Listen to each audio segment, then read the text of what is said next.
Bismillahirrahmanirrahim. Assalamualaikum warahmatullahi wabarakatuh. Kembali dengan saya Ade Anwar Mutakin akan mencoba mempresentasikan koneksi antar materi modul 1.2 calon guru penggerak angkatan 6 disusun oleh Ade Anwar Mutakin, S. PDSMK Negeri 4 Sukabumi, Jawa Barat.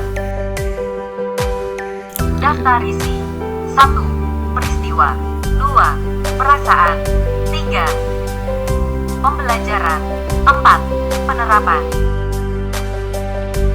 Peristiwa.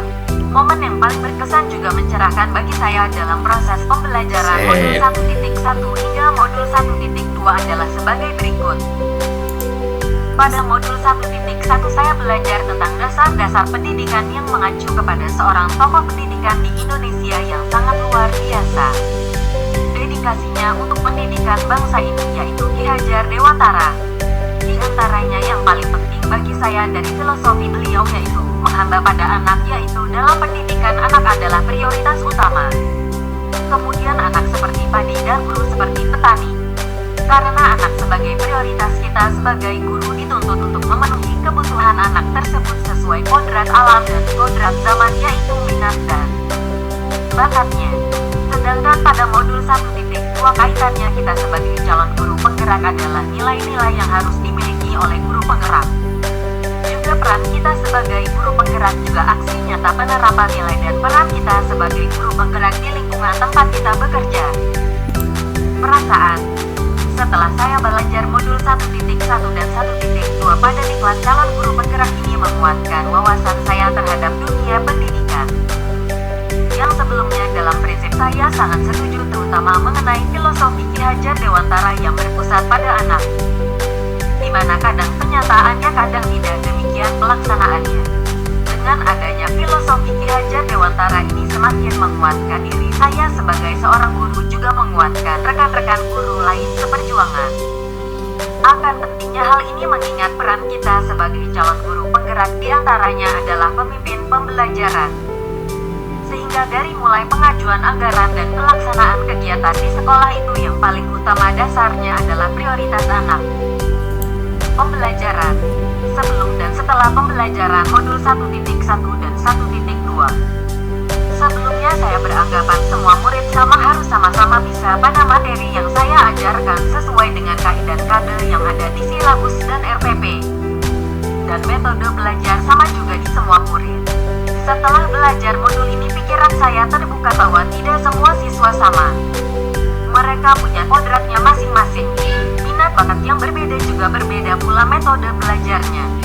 Sebelumnya saya juga beranggapan pembelajaran berpusat pada guru. Di sini guru adalah sumber materi dan lain-lain. Setelah belajar modul ini menjadi terbuka bahwa kita sebagai guru hanya fasilitator dan di sini siswa yang harus aktif menyampaikan materi dan lain.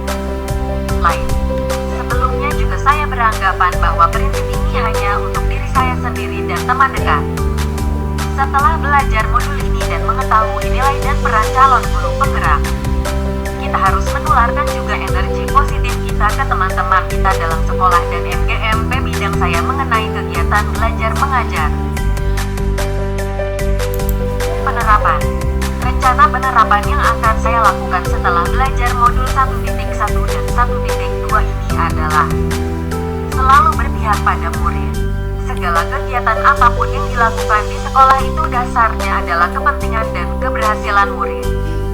Sesuai dengan kodrat alam dan kodrat zaman, di mana pendidikan tersebut harus sesuai dengan kebutuhan murid. Mandiri. Sebagai guru penggerak kita berusaha sebisa mungkin harus mandiri dan update sesuai dengan perkembangan zaman. Serta terbuka dengan hal-hal yang baru terutama untuk saat ini adalah pengembangan IT. Reflektif. Sebagai seorang guru saya dituntut harus reflektif setelah selesai belajaran mengingat kebutuhan tiap siswa itu berbeda. Ada yang senang dengan metode belajar problem based learning, ada yang senang dengan project based learning. Atau apapun. Kita harus mendengar masukan dari murid, teman sejawat, senior ataupun atasan kita, dalam hal ini kepala sekolah. Kolaboratif. Saya akan membangun kerjasama baik, yang paling penting adalah siswa saya dengan dibentuknya kelompok belajar, harapannya adalah terjadinya tutor. sebaya hal ini tentu lebih memudahkan siswa untuk belajar dan tidak canggung ketika mau menanyakan. Juga saya sendiri sebagai seorang guru di mana harus kolaborasi, terutama dengan dunia usaha dan dunia industri, pimpinan selaku pemangku kebijakan sekolah. Demikian paparan dari saya mengenai tugas koneksi antar materi modul 1.2. Kurang lebihnya mohon maaf, terima kasih. Wassalamualaikum warahmatullahi wabarakatuh.